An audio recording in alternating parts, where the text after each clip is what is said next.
Google, they have finally removed a slavery simulator game. I kid you not.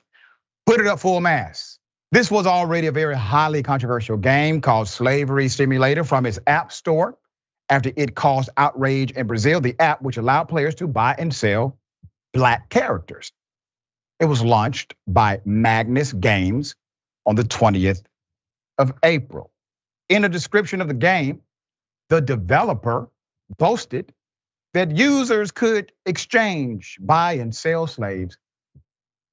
It also allowed players to inflict various forms of torture on Black characters. According to images of the game, users were offered a choice to either liberate the enslaved characters or use slaves for your own enrichment, prevent the abolition of slavery, and accumulate wealth. Let's put it up. All right. Magnus Games said, the game was created solely for entertainment purposes. Our studio condemns slavery in any form. All game content is fictional and not tied to specific historical events. All coincidences are accidental.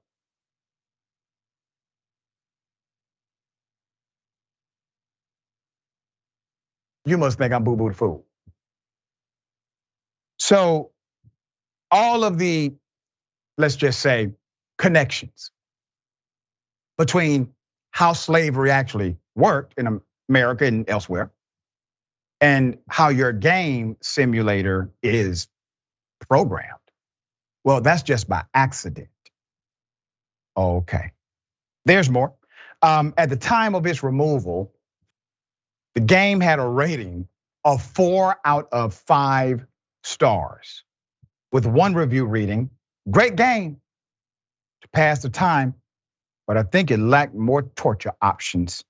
The game was downloaded more than 1,000 times before it was removed on Wednesday, local media reported. The Office of Brazil's public prosecutor said it had opened an investigation into how the game called Simulator was allowed to be placed on Google Play Store, local media reported. In a statement to the BBC, a Google spokesperson said that the Play Store does not allow apps that promote violence or incite hatred against individuals or groups based on race or ethnic origin, or that depict or promote gratuitous violence or dangerous activities. So let's talk about history and slavery in Brazil. Brazil is a country still coming to terms with the legacy of slavery, which was only abolished in 1888. More than 4 million enslaved people were taken to Brazil in the course of the country's history. In 1822, you had 1.5 million of the 3.5 million people living in the country enslaved. With a population of 209 million and 54% of them being of African descent, Brazil is the largest Black nation outside of Africa and the second largest in the world behind Nigeria. So the game itself was meant, obviously, to benefit from the core corrupt reality of racism.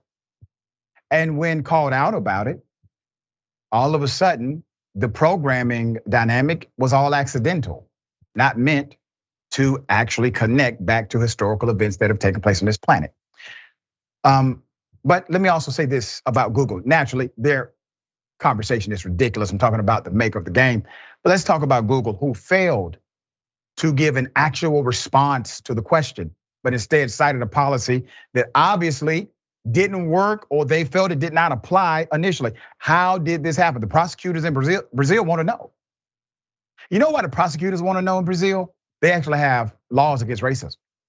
Many people don't realize that. These are codified in their statutory language. So there's a real investigation. We shall see if anyone is held accountable, responsible, even if there's a real PR fallout at all. Sharon, thoughts on this? Yeah, the statements were so stupid and just so not credible. It was as if George Santos authored both. Okay, he's working for the company and Google, Dr. Richey. But I would like to know how much money they made off of this, and let's have that go to reparations. And what more can you say about this ignorance? Insane.